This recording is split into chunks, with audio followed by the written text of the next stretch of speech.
د بلخ ملي تلویزیون درنو لیدونکو سلام، ستړي مشئ. د دې ساعت خبرونو ته مو زه سید عمر احمدي هرکلی کوم.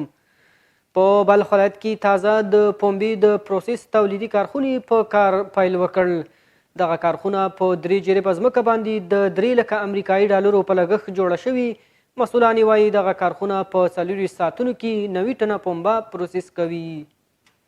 د یادې کارخونې مسؤل وایي د پنبې د پروسس دغه کارخونې د کرنیز سکتور د ودې او د کروندګرو ستونزو حل په موخه جوړه کړه.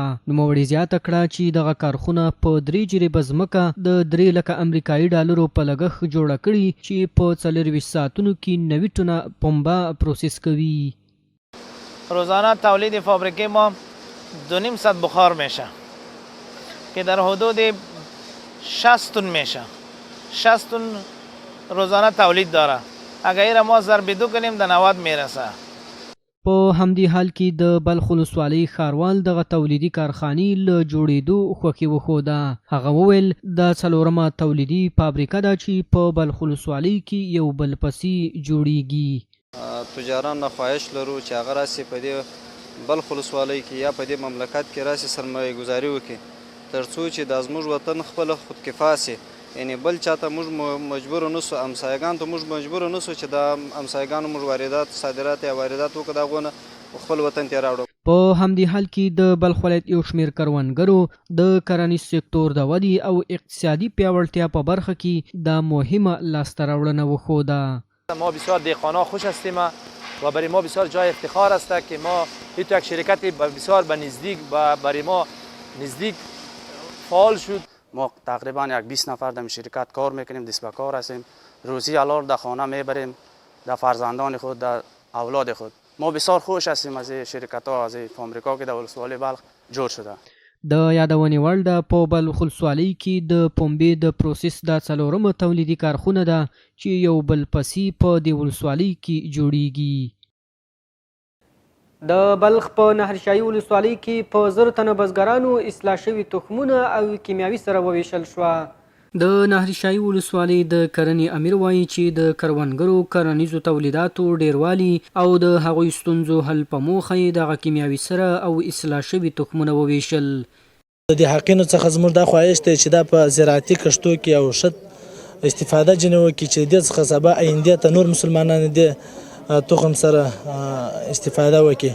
نو زموږ د حقینو څخه هم دا خواهش دی چې په زراعتي ځمکو کې د دې څخه ښه استفاده وکړي، خرڅ یې نه کړي، ځکه چې زموږ سره د دفتر کم همکاري کړې دې څخه یوه نړۍ مننه. همدارنګه یو شمېر بزګرانو له یادو مرستو څخه خوښي وښوده او د لا زیاتو نورو مرستو غوښتنه یې وکړه. ما خواهشمند هستیم که سال به سال همی کمک‌ها را زیادتر کنه، چرا که غریب مردم ما در بدر خاک بسر است، قیمتی است. کمک‌ها خود ما بخشنده است، بسیار خوب. ما بسیار مردم دهقان ما خراب و ابتر هستن، بسیار خوب کشتم نشده، کارم نشده. ما دیا بسیار خوش شدیم که همین مردم ما یک چیز شوه کشت کنه، یک صاحب زمین گندم و خوراکه شوه. امسال همراه ما کمک بسیار زیاد کرده، خصوصا در این موقعی که مردم بسیار حالت ناتوانی داره. دهقانای داریم که پول تخم نداشت که گندم بخره و تخم کنه. دغه اصلاح شوي تخمونه او کیمیاوي سره د اکشن اید دفتر په مرسته په نهرشاهي ولسوالۍ کې 1000 تنو بزګرانو ته وویشل شوي. د یادونې وړ ده چې په نږدې راتلونکي کې به په ټول بلخ ولایت کې څه باندې 4000 بزګرانو سره د اصلاح شوو تخمونو او کیمیاوي سرې مرسته وشي. د بلخ ولایت د ګمرک ریاست مسؤلین وایي د روان کال په 13 میاشتو کې د صادراتو او وارداتو له درکه شاوخوا 4 میلیارد او 514 میلیون افغانۍ عواید راټول کړي. د بلخ ولایت د ګمرک رئیس د خپلو وروستیو فعالیتونو په تړاو خبر ورکړی. نوموړی وایي چې د روان کال په 13 میاشتو کې یادې ادارې 4 میلیارد او 514 میلیون افغانۍ عواید ترلاسه کړي. موږ له د حمل له میاشتې د سنبلې تر میاشتې پورې تقریبا 4 میلیارد 514 میلیونه افغانۍ عواید واردات لرو او 14 میلیونه عواید صادرات لرو.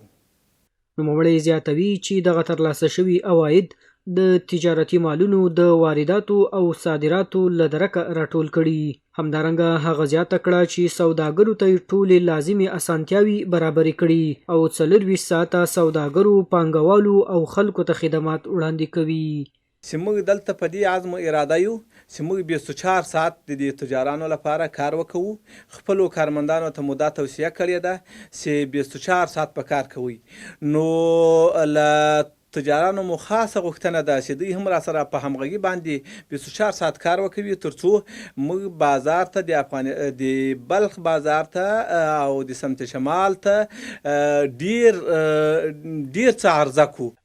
د مسؤلانو د شمیرو پر بنسټ په 24 ساعتونو کې د ریل پټلۍ، کښتۍ او نور نقلیه وسایط د حیرتان بندر له لارې بلخ ولایت ته واردېږي.